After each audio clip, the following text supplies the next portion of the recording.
수업 시작하겠습니다. 오늘 수업이 아마 이제 국가고시 보기 전 마지막 수업일 것 같은데, 지금까지 했던 대로만 하면 문제는 어렵지 않게 풀 거고, 국가고시 가서 오히려 더 좋은 성적이 나올 수 있을 거라 생각이 드니까, 마지막까지 노력해 주시고, 그러면 마지막 수업 시작하겠습니다. 일단 1번 문제. 이거는 이제 우리가 많이 풀어봐서 알겠지만, 모의고사를 콘텐츠 렌즈 제일 먼저 나오는 문제는 이제 전환부 쪽 관련 문제가 나오잖아요. 그 내용을 조금 정리를 해본 겁니다. 그래서 전환부 해부 생리 내용 중 옳지 않은 것은 1번. 일단 각막이라는 게 우리가 완벽한 구면이 아니잖아요. 비구면 형태인데 어떻게 비구면이냐? 중앙 부분이 가장 곡률질 거고 주변부로 갈수록 좀 더 평평해진다 이렇게 말씀을 드렸었죠. 1번. 주변부가 중심부보다 평평하다. 맞는 말입니다. 2번. 각막의 전면부 정점 곡률 반경은, 그러니까 전면부 곡률 반경은 후면부 곡률 반경보다 짧다. 우리가 각막이라는 건 오목 메니스커스형 모양이잖아요. 뭐 이런 식으로 생겼다라는 거예요. 그러면 전면부가 후면부보다 더 평평한 거니까 정면부의 곡률 반경은 후면부의 곡률 반경보다 더 길겠죠. 그러면 2번은 틀린 말이 될 겁니다. 그래서 정답은 2번이 될 거고요. 3번. 각막 상피의 표면의 소수성, 그러니까 각막 전면 이 상피가 소수성인데 여기를 친수성으로 바꾸는 거. 우리가 눈물에서 가장 안쪽에 있는 점액층이 이제 각막의 소수성을 친수성으로 바꿔줬었고, 그거는 이제 결막에 있는 술잔세포에서 나온 뮤신이 이제 도와준다라고 말씀을 드렸었죠. 3번도 맞는 말이고, 4번. 눈물의 지방층은 눈물의 증발을 막는 거다. 이것도 맞는 말이죠. 그리고 5번도 뭐 당연하게 각막의 산소를 가장 많이 공급하는 거는 이제 대기다. 라고 말씀을 드렸습니다. 그래서 1번은 정답이 2번이 될 거고요. 2번 문제 풀어보겠습니다.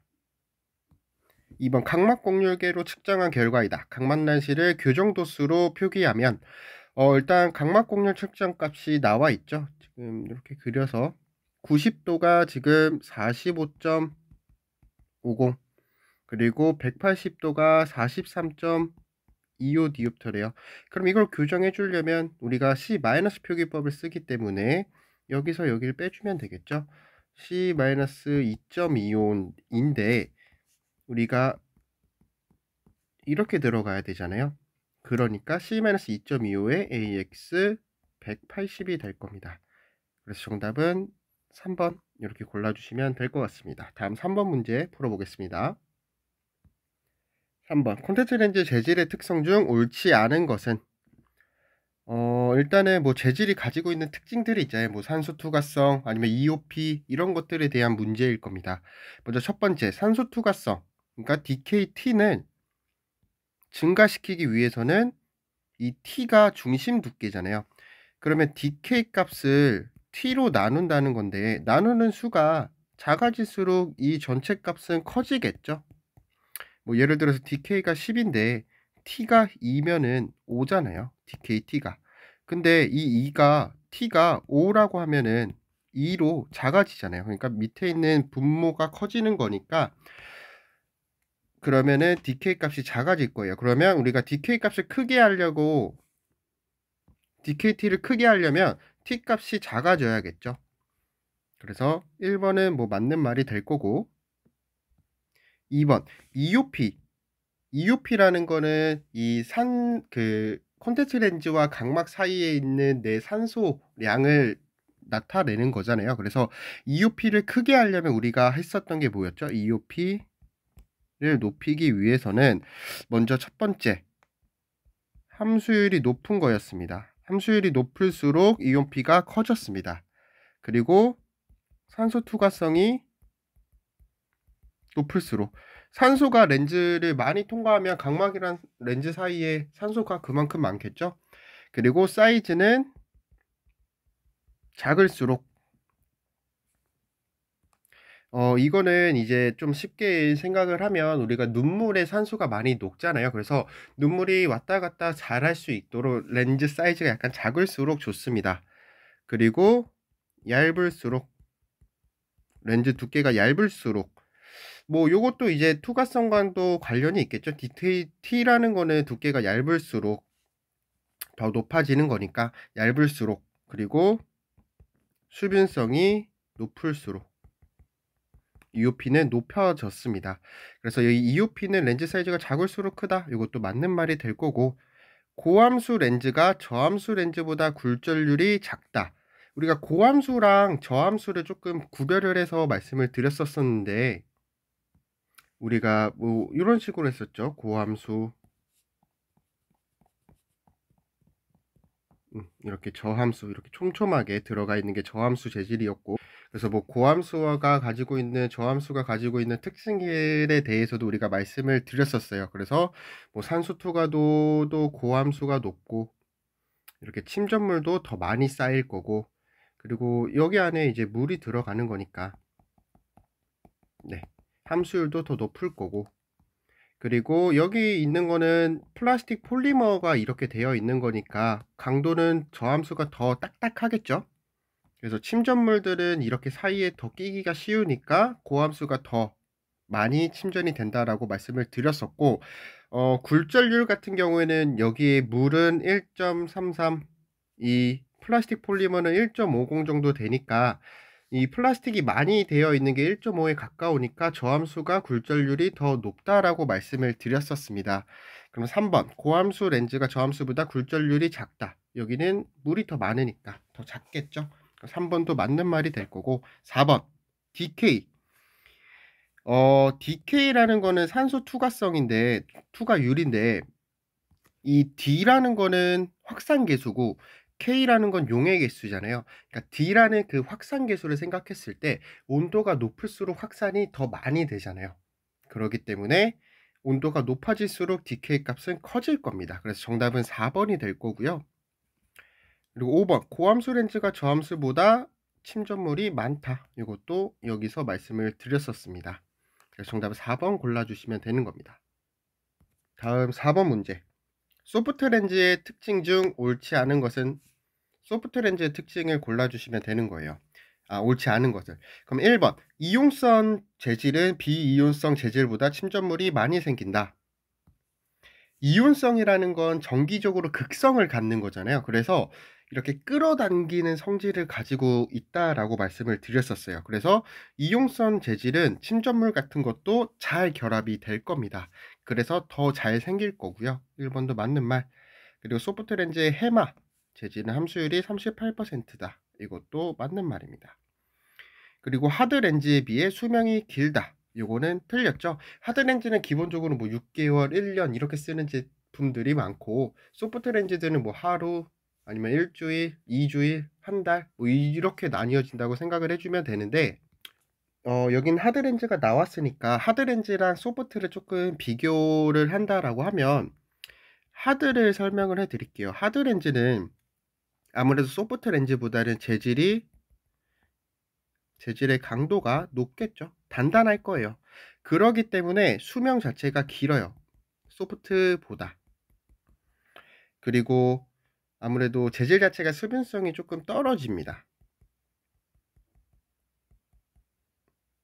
그렇고 뭐 침전물도 조금 덜 생길 거고, 그리고 우리가 하드렌즈 문제를 풀 때 제일 중요했던 건 뭐 각만난실을 교정을 해주잖아요. 각만난실을 교정하는 효과가 있습니다. 그러기 때문에 이 각만난실을 교정하고 이렇게 다 생각을 해야 되기 때문에 좀 정확한 처방을 해줘야 돼요. 그래서 굉장히 일반 소프트 렌즈보다는 조금 더 정확하게 처방을 해줘야 되고, 그리고 뭐 하드랑 소프트 비교할 때 나오는 게 초기 착용감은 당연히 하드가 떨어질 겁니다. 뭐 요 정도까지 생각을 해주시고, 그러면 일단 3번 하드렌즈에 비해 수명이 길다. 이건 틀린 거니까 정답은 3번이 될 거고, 4번 하드렌즈에 비해 산소 투과성이 낮다. 우리가 하드렌즈의 가장 큰 특징은 산소 투과성이 굉장히 높아요. 그러기 때문에 어떻게 보면 소프트 렌즈보다는 눈에는 더 좋겠지만 착용감이 많이 떨어지기 때문에 소프트를 많이 요즘은 사용을 하는 거고, 우리가 그리고 그 소프트 렌즈 중에서도 실리콘 하이드로겔 렌즈는 이 하드 렌즈의 장점인 산소 투과성을 가져오고, 실리콘 렌즈의 장점인 하이드로겔 렌즈의 장점인 착용감이 좋은 거를 이렇게 합친 거라고 말씀을 드렸었습니다. 그래서 하드 렌즈는 산소 투과성이 좀 좋은 거다라고 생각을 해주시면 되고, 스틸렌은 굴절률을 증가시키고 함수율을 낮춰준다. 우리가 저함수용 렌즈에 포함되는 모노머들은 MMA가 있었고, 그리고 스틸렌이 있었습니다.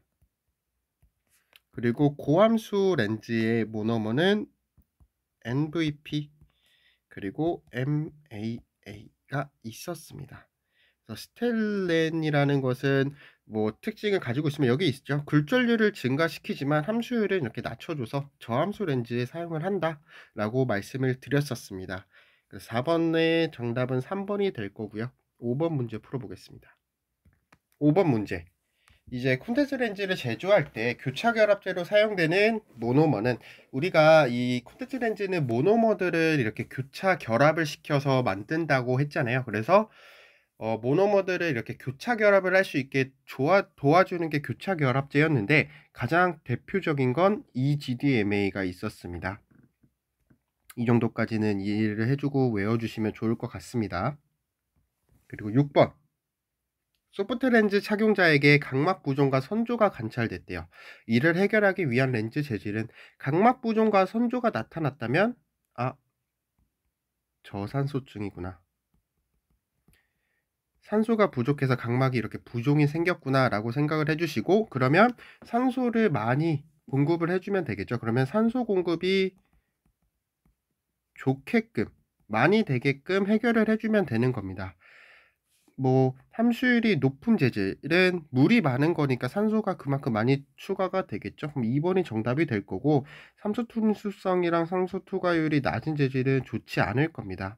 그리고 중심 두께가 낮은 재질도, 두꺼운 재질도 당연히 DKT가 작아질 거니까 좋지 않을 겁니다. 그래서 정답은 2번 골라주시면 될 것 같습니다. 7번 문제. 하이드로겔 렌즈와 실리콘 하이드로겔 렌즈 비교하는 건데, 실리콘 하이드로겔 렌즈의 특성이 고르라는 겁니다.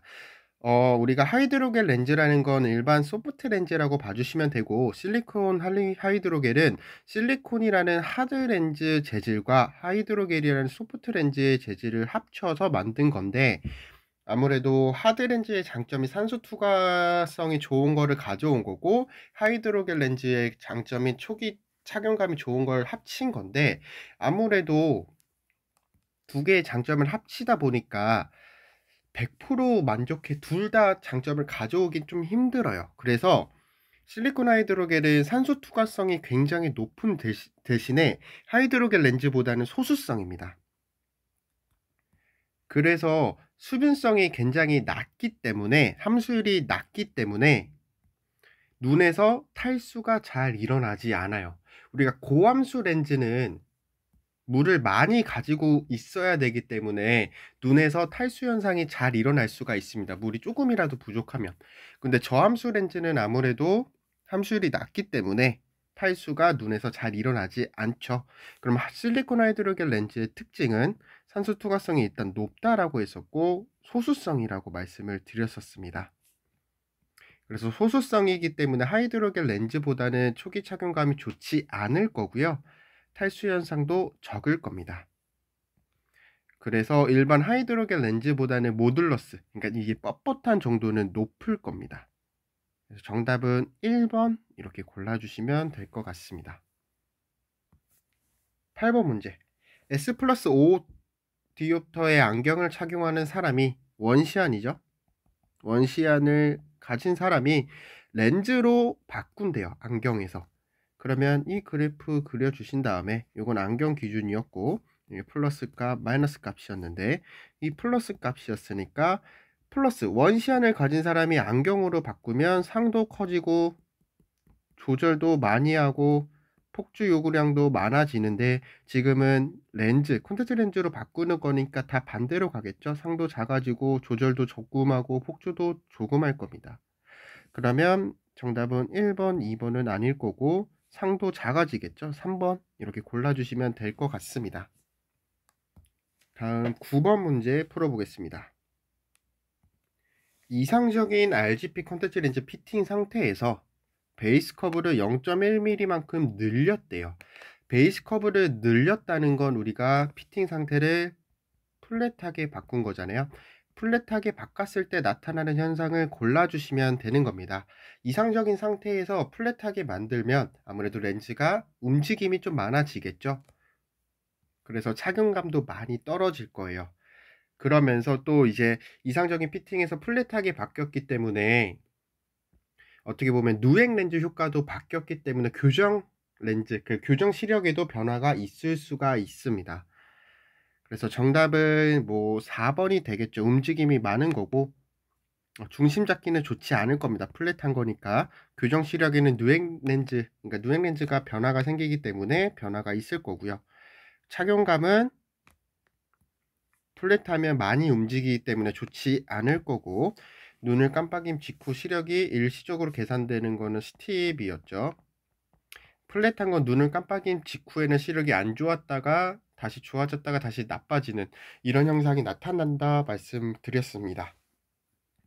정답은 4번이 될 것 같고요. 10번 문제 풀어보겠습니다. 10번 문제.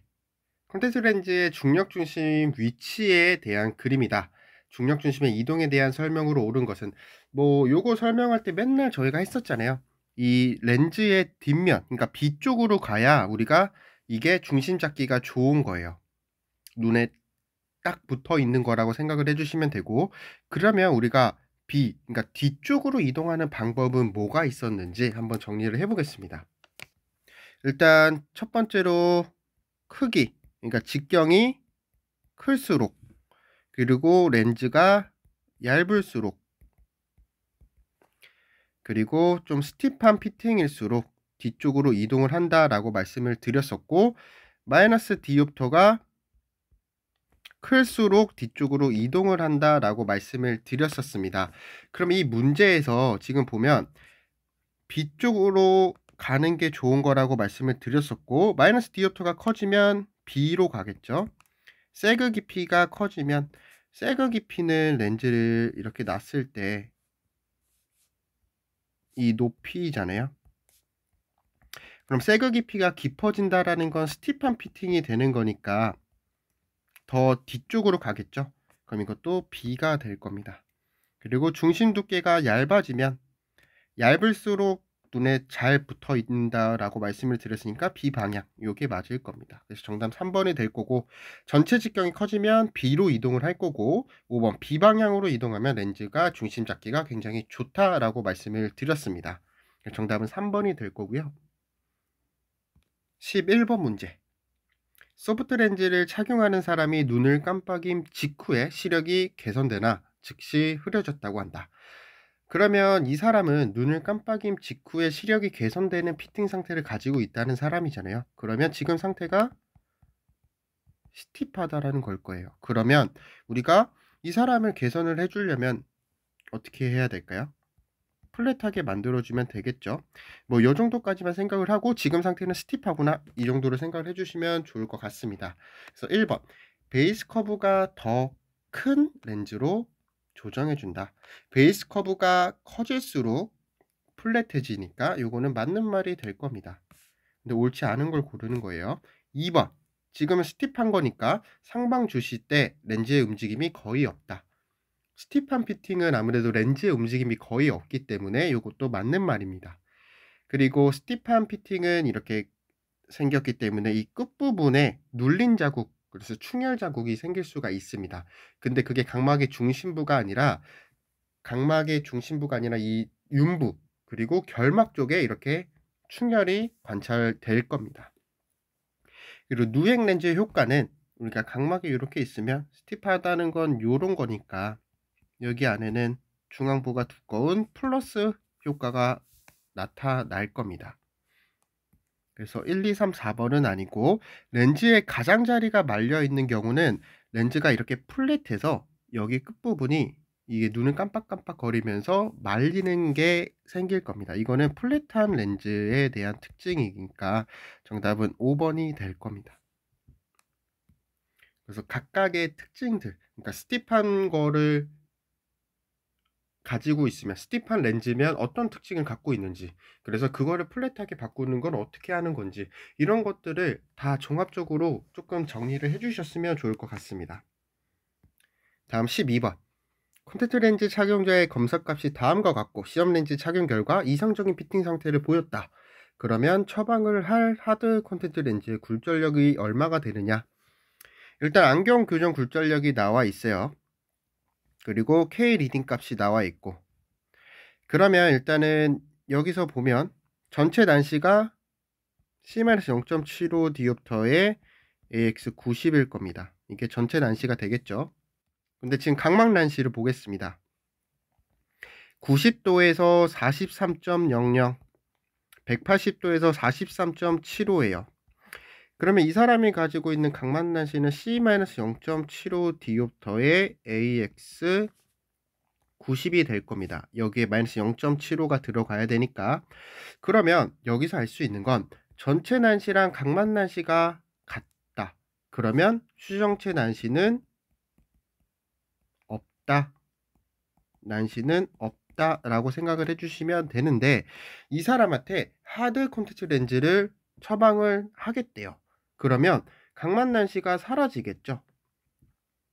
그러면 각막 난시랑 수정체 난시를 합쳤을 때 전체 난시인데 각막 난시가 사라지고 수정체 난시는 없다라고 하면 전체 난시도 사라진다, 이렇게 생각을 해주시고 문제를 풀어주시면 되는 거예요. 그러면 지금 여기서 이렇게 난시가 사라진 상태에서 문제를 풀어주시면 될 거고, 전체를 지우고 다시 풀게요. S-5디옵터만 남았다라고 생각을 해주시고 문제를 풀어주시면 될 거예요. 전체 난시가 사라졌으니까. 그래서 이 정강거리가 12mm니까 우리가 통상적으로 4디옵터에서 6디옵터 사이는 한 단계 정도 낮춰준다라고 말씀을 드렸잖아요. 12mm 기준으로. 그럼 S-4.75디옵터를 처방을 해주면 될 건데, 이 사람이 지금 쓰고 있는 하드 콘택트 렌즈는 42.25디옵터래요. 근데 우리가 이 하드 렌즈는 누행 렌즈 효과가 낮기 때문에 누행 렌즈가 어느 정도가 되는지 봐야 됩니다. 그래서 약주경선이랑 베이스 커브, 렌즈 베이스 커브를 비교해주면 되는데, 약주경선이 지금 43디옵터래요. 여기가 43. 근데 시험 렌즈는 42.25래요. 더 평평하겠죠. 디옵터가 낮다라는 거는 더 평평하다는 거니까. 혹은 그걸 모른다 하더라도 지금 여기는 8.82, 그리고 여기는 7.87, 이렇게 차이가 난다라는 건 7.87, 8.82, 8.81이 82가 더 평평하다는 거니까 이 누행 렌즈는 마이너스 효과를 낼 겁니다. 어느 만큼? 43에서 42.25를 뺀 만큼 0.75디옵터만큼의 누행 렌즈 효과가 나타날 겁니다. 그러면 이 사람은 S-4.75디옵터가 필요한데 누행 렌즈가 0.75디옵터이기 때문에 처방은 4.00디옵터만 해줘도 누행 렌즈만큼 더해지면 4.75만큼 효과를 낼 수가 있는 거예요. 그래서 정답은 2번 이렇게 골라주시면 될 것 같습니다. 다음 13번 문제. 하드 콘택트 렌즈 피팅을 위한 검사 결과가 다음과 같다. 이때 사용한 시험 렌즈의 베이스 커브는, 일단 안경 교정 굴절력이 S-3디옵터예요. 그리고 K 리딩 값이 이렇게 나왔습니다. 7.8, 7.8. 일단 각막 난시는 없겠네요. 같은 공률을 가드니까. 그래서 시험 렌즈 굴절력을 S-3디옵터로 넣었는데 덧댄 굴절 검사 값이 S-5디옵터가 나왔대요. 0.5디옵터가 나왔대요. 그럼 이 사람한테 시험 렌즈 3디옵터를 씌워 드렸는데 앞에 덧댄 검사를 하니까 S-0.50 디옵터가 더 필요하대요. 그럼 이 사람은 S-3.50 디옵터를 처방을 해줘야 된다라는 건데, 이 사람의 안경 교정 굴절력이 S-3디옵터잖아요. 그래서 3디옵터만 교정을 해주면 되는데 왜 시험 렌즈랑 덧댐을 했을 때 3.50 디옵터가 나왔을까요? 그쵸?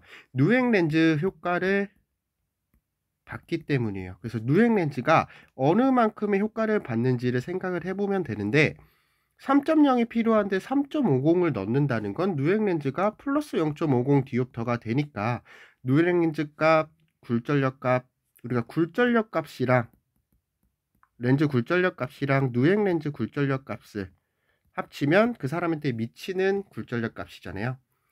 그래서 3.50 디옵터에다가 플러스 0.50을 해야 3.0이 되는 거니까 누액 렌즈는 플러스 0.50 디옵터일 겁니다. 그러면 지금 각막이 7.8mm예요. 근데 플러스 누액 렌즈라는 건 이렇게 되겠죠. 더 커브질 건데 0.50 디옵터만큼, 그러니까 0.50 디옵터는 0.1mm 차이잖아요. 그럼 7.8보다 더 스티프해야 되니까 7.7mm. 그래서 정답은 2번 이렇게 골라주시면 되는 거예요. 그래서 우리가 지금 덧댄 굴절 검사 값을 이용을 해서 이 사람이 가지고 있는 누액 렌즈의 값을 구하냐 못 구하냐 그거를 물어본 문제라고 생각을 해주시면 될 것 같습니다. 다음 14번 문제. 안경 교정 굴절력과 각막 공률 측정 값의 결과가 다음과 같다. 이때 구면 하드 콘택트 렌즈를 착용할 경우 예상되는 잔여 난시는, 이거 우리 정말 많이 풀어봤잖아요.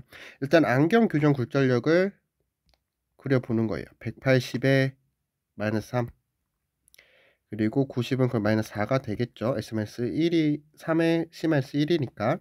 그럼 이걸로 교정되는 사람은 여기가 64디옵터, 여기가 63디옵터를 가진 사람이라는 건데, 지금 K 리딩 값이 각막 값이에요. 각막 값이 90에서 42, 그리고 180에서 44. 그러면 이런 눈을 가진 사람인데 각막이 이렇게 된다면 추정체는 여기는 22, 여기는 19 이렇게 나오겠죠. 그럼 하드 렌즈를 쓴다라는 건 이 사람이 가지고 있는 각막 난시가 사라질 거니까 잔여 난시는 수정체 난시만 남겠죠. 그럼 이 수정체 난시 값이 어떻게 되는지를 골라주시면 되는 겁니다. 그러면 C-3.00 디옵터에 AX 180이 되겠네요. 그래서 정답은 1번 이렇게 골라주시면 될 것 같습니다. 이 문제는 이제 많이 풀어봤으니까 어렵지 않게 풀 수 있을 거라 생각이 듭니다. 다음 15번 문제. 베이스 커브가 8.4, 전체 직경이 14mm인 소프트 렌즈의 전체 직경을 13.5mm로 변경을 했대요. 근데 임상적으로 동일한 피팅 상태를 보일 수 있는 베이스 커브는, 우리가 소프트 렌즈에서 임상적으로 동일한 피팅 상태를 보여주려면 전체 직경이 0.5mm만큼 증가하면 베이스 커브를 0.3mm만큼 증가시켜 준다라고 말씀을 드렸었습니다. 근데 지금 전체 직경이 14에서 13.5로 0.5mm만큼 감소했어요. 그럼 베이스 커브는 0.3mm만큼 감소를 해야 임상적으로 동일한 피팅 상태를 보일 수가 있기 때문에 이거는 정답은 8.1, 그래서 2번 이렇게 골라주시면 될 것 같습니다. 그래서 어렵지 않게 문제를 풀 수 있으셨을 것 같고요. 16번 문제 풀어보겠습니다. 이 컨택트 렌즈 피팅을 위한 검사 값이다. 함수율 38%, 전체 직경이 13.5mm인 소프트 렌즈의 베이스 커브로 적접한 것은, 일단 함수율이 38%라는 거니까 일단 뭐 해마 재질일 거예요. 해마 재질인데 기본적으로 우리가 소프트 렌즈 처방은 약주경선 베이스 커브 값에다가 0.8mm 정도 더해준다라고 했었습니다. 해마 재질은. 그래서 지금 약주경선을 보면 7.9mm죠. 더 공률 방향이 클수록 약주경선이니까 7.9mm에서 0.8을 더해주면 정답이 될 겁니다. 그래서 8.7mm 이렇게 해서 정답은 4번 이렇게 골라주시면 될 것 같습니다. 우리가 임상적으로 혹은 실무에서도 이렇게 약주경선에 0.8mm를 더해서 처방을 해주는 경우가 많이 있으니까 이거는 이해를 해주고 외워주시면 좋을 것 같습니다. 17번 문제.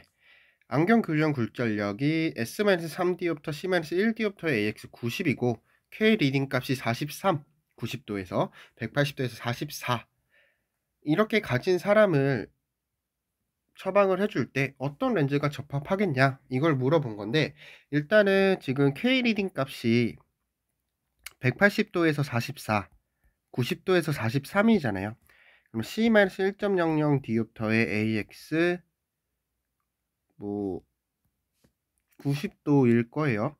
그러면 지금 안경 교정 굴절력을 보면 전체 난시랑 각막 난시가 같겠네요. 그러면 수정체 난시는 없는 사람이에요. 그러면 이런 사람에게 좀 좋은 렌즈는 뭐겠어요? 각막 난시를 상쇄시켜 주면 좋겠죠. 그래서 각막 난시를 없앨 수 있는 건 하드 콘택트 렌즈일 거고, 당연히 비구면 렌즈로 처방을 해 주면 이 사람에게 조금 좋을 거다, 이거를 유추할 수 있으셔야 될 겁니다. 만약 각막 난시 값이랑 전체 난시 값이 다 같지 않다면 수정체 난시도 교정을 해 줘야 되는 거기 때문에 뭐 토릭 소프트 렌즈가 조금 더 좋겠죠. 왜냐면 하드 렌즈를 굳이 쓸 필요가 없잖아요. 각막 난시를 상쇄해도 수정체 난시가 또 있으니까. 그래서 정답은 1번 이렇게 골라주시면 될 거고, 혹시라도 각막 난시 값이 전체랑 달랐을 때는 어떤 걸 골라주는지까지도 간단하게 한번 생각해 보시면 좋을 것 같습니다. 혹여나 왜 비구면을 쓰는지 모르겠다라고 하시는 분이 있으시면, 일단 K 리딩 값이 각막 값이잖아요. 근데 그 두 경선의 굴절력이 다르다는 건 그 각막이 구면이 아니라는 거잖아요. 어느 쪽은 좀 평평하고 어느 쪽은 곡률지고 이렇기 때문에 비구면으로 처방을 해준다라고 생각을 해주시면 좋을 것 같아요. 다음 18번 문제 풀어보겠습니다. 노안 교정용 모노비전. 우리가 모노비전 콘택트 렌즈는 한쪽에는 멀리 보는 디옵터, 한쪽은 가까이 보는 디옵터였고, 우세안에다가 원용, 비우세안에 근용을 처방을 했었습니다. 그리고 우리가 양안시를 하면 입체시가 증가하잖아요. 근데 이 한쪽은 멀리 보고 한쪽은 가까이 보기 때문에 양안시가 안 되기 때문에 입체시는 줄어들 겁니다. 그리고 대비감도도 떨어질 거고요. 그러면 이 문제를 지금 보면 대비감도가 향상된다, 이거는 틀린 말이고, 비우세안에 근용 처방을 한다, 맞는 말이죠. 정답 2번. 입체시는 줄어들 거고, 일단 근시안이 근거리를 볼 때래요. 근거리는 좋은데 원거리가 불편하대요. 그러면 원형 도수에 어떻게 해줘야 될까요? 멀리 보는 게 잘 안 보인다라고 하면 원형의 마이너스 굴절력을 높여야겠죠. 왜? 이 사람은 근시니까. 그리고 반대로 근시안이 원거리 볼 때는 선명한데 근거리가 불편하다고 하면 가까이 보는 거에 플러스 도수를 높여야겠죠.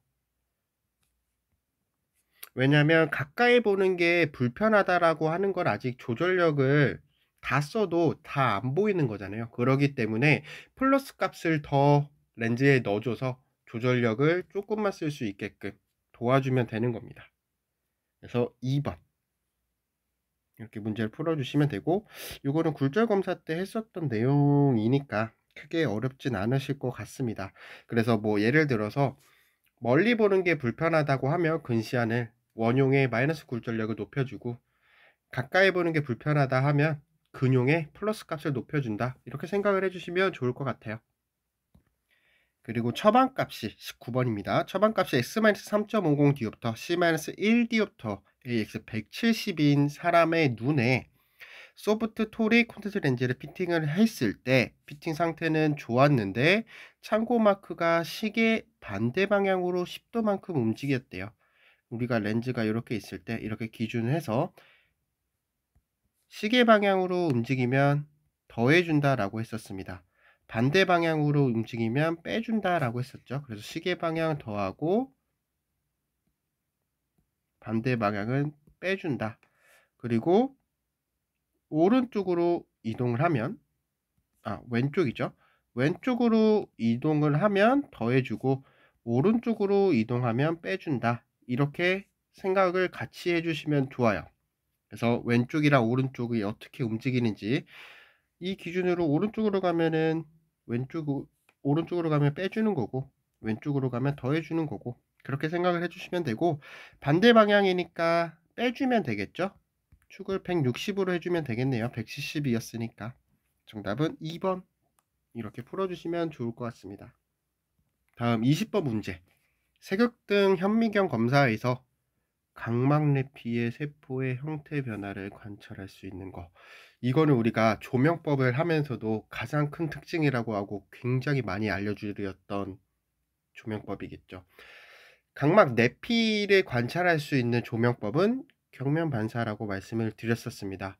그리고 다른 조명법에 대해서도 특징들은 저희가 저번 시간에 조금 정리를 했었으니까 이런 거는 문제를 쉽게 풀고 넘어갈 수 있으셔야 돼요. 그래서 각각 조명법에서 어떠한 특징들을 갖고 있는지 그거는 한번 정리를 하고, 뭐 이렇게 우리가 노트 같은 거를 국가고시 때 가져가잖아요. 그때 뭐 시험 보기 직전에 한 번 더 읽어봐도 되고, 그래서 꼭 맞힐 수 있도록 해주시면 좋을 것 같습니다. 다음 21번 문제. 소프트 콘택트 렌즈를 착용하고 강 또는 저수지에서 수영을 한다. 이러면 가시아메바. 이것도 연결해서 그냥 쉽게 푸실 수 있으셔야 됩니다. 정답은 그래서 4번 이렇게 풀어주시면 되고, 22번 문제 풀어보겠습니다. 하드 렌즈 관리 용액 중 수변성을 증가시키는 거. 우리가 하드 콘택트 렌즈는 수변성이 굉장히 떨어지기 때문에 이 관리를 해줄 때는 일시적으로 걔를 친수성으로 만들어 줘야 돼요. 그런 게 이제 수변액의 역할이었는데, 가장 대표적인 거는 폴리비닐 알코올이 있었고, 또 뭐가 있었죠? 메틸 셀룰로스가 있었습니다. 그래서 이 두 가지가 가장 수변액의 대표적인 거고, 그 수변액이 하는 것은 하드 콘택트 렌즈가 수변성이 떨어지기 때문에 일시적으로 친수성으로 만들어주는 역할을 한다라고 말씀을 드렸었습니다. 그래서 정답은 3번 이렇게 골라주시면 될 것 같습니다. 그리고 23번 문제. 콘택트 렌즈 침전물의 부작용에 대한 설명 중 옳지 않은 것을 고르면 됩니다. 일단 침전물이 생기면 감염의 위험이 증가되겠죠. 그리고 침전물로 인해서 거대유두 결막염 등의 질환이 생긴다라고 말씀을 드렸었습니다. 그리고 2번, 렌즈의 수분성을 감소시키죠. 그래서 그 침전물들이 렌즈의 수분성을 감소시키면서 피팅 상태를 스티프하게, 타이트하게 만들므로 착용감이 많이 저하된다라고 말씀을 드렸었습니다. 그래서 정답은 여기 증가가 아니니까 2번일 거고, 그 침전물들에 의해서 자극감, 이물감 등의 증상이 나타날 거고, 방부제가 있는 거를 사용을 하면 침전물과 이렇게 결합을 하면서 변색이 될 수 있다라고 말씀을 드렸었습니다. 그리고 5번, 이것도 이제 뭐 아까 말씀드린 것처럼 피팅 상태를 타이트하게 되면서 광학적 특성이 변하면서 시력이 떨어지게 될 겁니다. 정답은 2번 골라주시면 될 것 같습니다. 다음 24번 문제. 콘택트 렌즈 관리 용액에 함유된 성분과 이제 역할이 바르게 짝지어진 거. 우리가 이제 각각의 역할에 대해서도 많이 배웠었고, 가장 특징적인 거였잖아요. 그래서 뭐 살균제 같은 경우는 살균 작용을 할 거고, 수분제는 일시적으로 수분하게 만드는 작용을 할 거고, 완충제는 이제 pH나 농도 변화가 잘 일어나지 않게 완충하게 해주는 역할을 했었고, 효소 세척제는 이제 단백질을 제거하는 역할을 했었고, 계면활성제는 이제 침전물을 어느 정도 닦는 용도를 했었습니다. 그래서 각각의 특징들은 외워주시면 좋고, 요번 학기에 우리가 배웠던 거니까, 그래도 가장 최근에 배웠던 거니까 어렵지 않게 4번을 골라주실 수 있으실 것 같습니다. 그리고 25번 문제. 소프트 렌즈를 연속 착용자는 사람한테 증상이 관찰됐대요.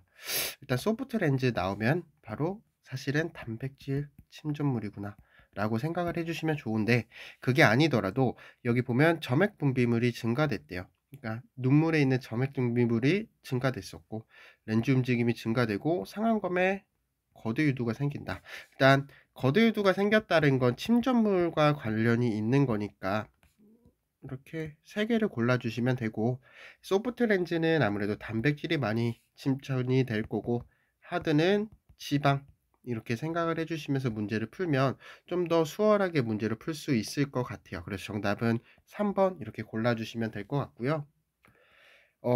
지금까지 이제 콘택트 렌즈를 조금 정리를 해봤고, 그동안 정말 노력 많이 하셨고 수고 많으셨습니다. 그래서 진짜 마지막까지 최선을 다해 주시면 그걸로 충분한 거니까